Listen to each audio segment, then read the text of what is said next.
तो आप इतने दुखी हो कि कुछ दिन 1-2 वर्ष तो आप केवल यहाँ यही मांगते रहोगे, मुझे ये हो जाए, मुझे वो मिल जाए। लेकिन आते रहोगे तो ये ज्ञान भी पैरेलल हो जाएगा कि ये तो मिलेगा ही मिलेगा, वो वस्तु और मिलेगी जिसकी आपको अति आवश्यकता है, उसका आपको पता नहीं कि कितनी आवश्यक है। हम आपको यहाँ बुलाते हैं, इसलिए बुलाते हैं कि एक तो सत्संग में आने से पुण्य बहुत होते हैं। इतने समय तो आप पापों से बचते हो, आप घर पे रहते हो, व्यवसाय में जाते हो, कोई रोजगार करता है किसी भी प्रकार का, ना जाने कितने पाप दिन रात करते रहते हो एक रोटी के लिए ही। और जब आप इधर आने की सोचना प्रारंभ करते हो, उसी समय आपके पुण्य प्रारंभ हो जाते, उसी समय आपके पुण्य प्रारंभ हो जाते हैं, भगवान की चिंतन शुरू हो जाता है। और यहाँ जितनी देर रहते हो भगवान की चर्चा करते हो, सेवा करते हो और सत्संग सुनते हो, मत पर प्रणाम करते हो, रह कर, तो इस तरह आपके पुण्य बढ़ रहे हैं। तो प्रसंग चल रहा है कि 17वें अध्याय के 23वें श्लोक में उस परमात्मा के पाणी के 3 मंत्र का निर्देश है। ओम तत्सत। ओम और तत् मिलकर ये सतनाम बनता है। तत् सांकेतिक है। ये 2 मंत्र का जाप है, 2 अक्षर का, और इसको श्वास उश्वास से जाप किया जाता है। इसलिए अब कबीर साहब कहते हैं, श्वास उश्वास मनाम जपो, व्यर्था सांस मत खो, ना जाने इसी श्वास को आवन हो के न हो। श्वासा पारस भेद हमारा, जो खो जैसो उतरे पारा। श्वासा पारस आद निशानी, जो खो जैसो होए दरबानी। हरदम नाम सुहंगम सोई, आवागमन बोर न होई। तो ये सांस का सिमरन है।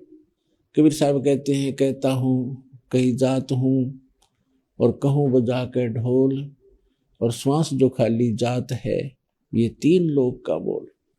यानी श्वास से जो किया जाता है सिमरन, उसका बहुत पुण्य है, ज्यादा लाभ मिलता है। जैसे एक तो हम ये बंदूक की गोली को हाथ से मारे तो कंकर पत्थर जितना ही काम करेगी, और उसका विधि है, उसको गन के अंदर डालकर फिर चलाएंगे तो वो अपना फुल काम करेगी। हिंसक से हिंसक जानवर जो कितना भयंकर हो, मजबूत हो, उसको भी मार डालेगी। तो इसलिए जो मंत्र आप वैसे जाप करते हो उससे इतना लाभ नहीं होता जितना कि श्वास उश्वास से करने से उसका वास्तविक लाभ प्राप्त होता है। अब जो प्रसंग चल रहा है, गीता अध्याय नंबर 8 के श्लोक नंबर 5 और 7 में गीता ज्ञानदाता, और 13 में 8 के 13 में अपना ओम मंत्र बताता है। ओम मंत्र से मिलने वाला लाभ तभी प्राप्त होगा जब अंतिम सांस तक इस ओम नाम का जाप करते रहोगे। ब्रह्मलोक मिलता है, ब्रह्मलोक में गए हुए प्राणी भी जन्म मृत्यु में ही रहते हैं। ये वो स्थान प्राप्त नहीं करा सकता जहाँ जाने के बाद साधक फिर लौटकर संसार में नहीं आते, अर्थात वो पूर्ण मुक्त है, मोक्ष है। उस पूर्ण मोक्ष के लिए बताया है कि 8वें अध्याय के 8, 9, 10 श्लोक में स्पष्ट करता है गीता ज्ञानदाता कि उस परम अक्षर ब्रह्म की भक्ति जो करता है, और भक्ति की शक्ति के बल से, भक्ति की शक्ति के यानी योग के बल से, योग माने भक्ति साधना, उस सिमरन की साधना की शक्ति से साधक अंत समय में जब शरीर छूटेगा उसका सिमरन करता हुआ जाता है तो उस परमात्मा को प्राप्त हो जाता है। यानी उसकी भक्ति करने वाला, परम अक्षर ब्रह्म की भक्ति करने वाला उसको प्राप्त हो जाता है, और मेरी साधना करने वाला मेरे ब्रह्मलोक में आ जाता है। लेकिन जन्म मृत्यु बनी रहेगी, और परम अक्षर ब्रह्म की साधना करने वाला जो परम अक्षर ब्रह्म है उसका 3 मंत्र का जाप है, उसकी साधना करने वाला फिर कभी जन्म मृत्यु में नहीं आता। तो पुण्यात्मा, वो वास्तव में अविनाशी परमात्मा है, और उस अविनाशी स्थान पर रहता है जहां पर आप पहले रहा करते थे। गीता के यथार्थ विश्लेषण की जानकारी के लिए पढ़ें पुस्तक गीता तेरा ज्ञानामृत।